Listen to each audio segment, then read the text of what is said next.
We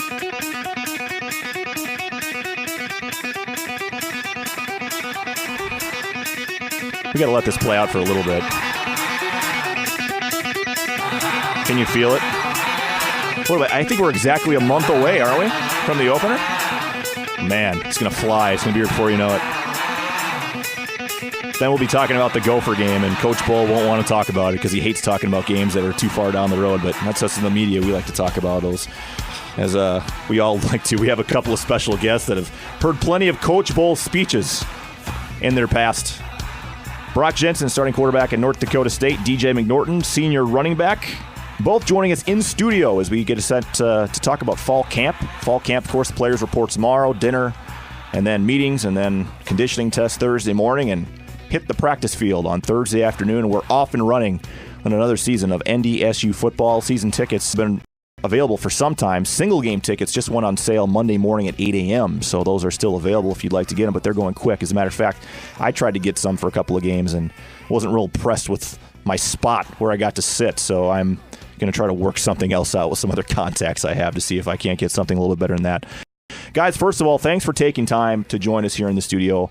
What's the last 6-7 months been like? I mean, it wasn't that long ago, mid-December, that you guys made this playoff run all the way to the national quarterfinals, and all of a sudden now you look and blink, and all of a sudden the season's back again. What's it been like?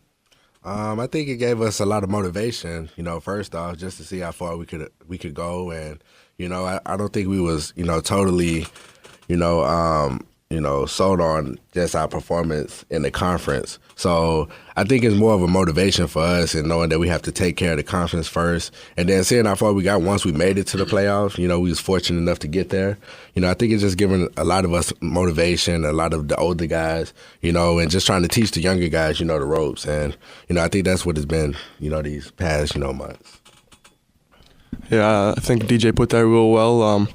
We're moving forward, and we had a really good group this year. We got senior leadership this year is as best as I've seen it since I've been here, and we're just really excited to get this deal underway. With all, I think everybody looks about last year, it was maybe I don't want to say it was a surprise, but I think for some people, getting in, maybe the last playoff team to get in with the record you had at 7-4, and people saying, well, how far can this team go? We kind of saw some flashes of what this team could do, and then all of a sudden the playoffs, you guys got healthy. It all just kind of gelled and just kind of took off. And what kind of happened to this team? I know you guys were young. You were starting a lot of young players. But what really happened to this team right around November, end of November, going into December, that all of a sudden, it looked like offensively and defensively, you guys were really, really finding your rhythm on both sides of the ball?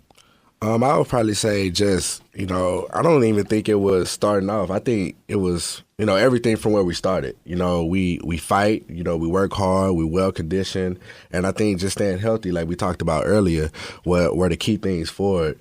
And, everything kind of came together. And once it came together, guys was healthy, guys started making plays. We got fortunate, got in.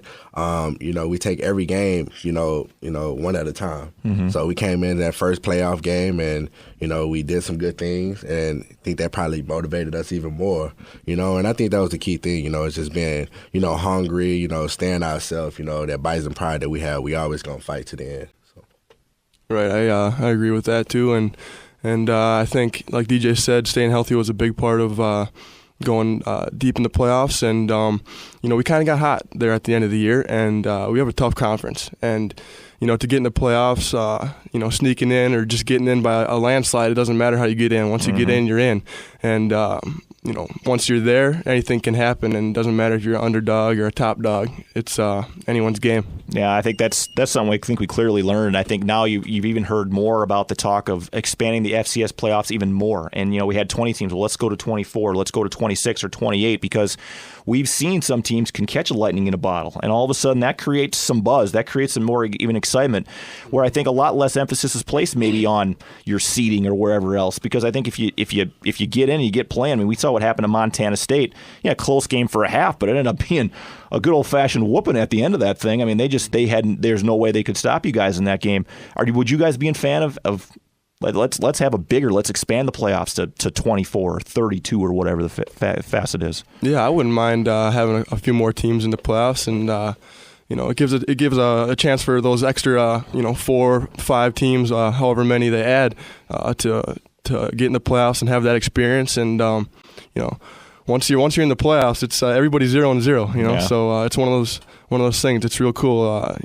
Being an underdog or being a top dog, it's like I said, it's up in the air. Do you think even more so in the FCS, even compared to the FBS, which I think everybody's been just whining and clamoring for an FBS playoff system for the exact reasons you talk about? There's some irony. There's some things that happen. Their teams are a lot more even than you think based on where the game is played, how the game is played, when the game is played.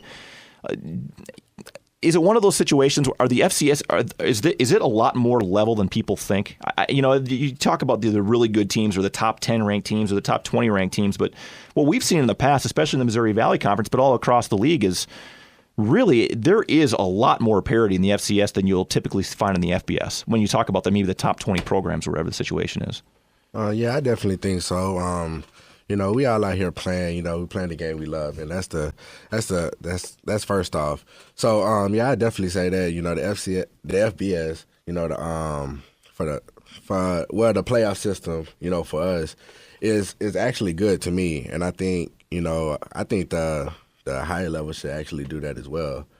Just from, they go by like point systems and all that type of things. So I think, they should kind of, take some things from us. Like you say, getting into the playoffs, we're all 0-0. So, you start there and, from there, it's anybody.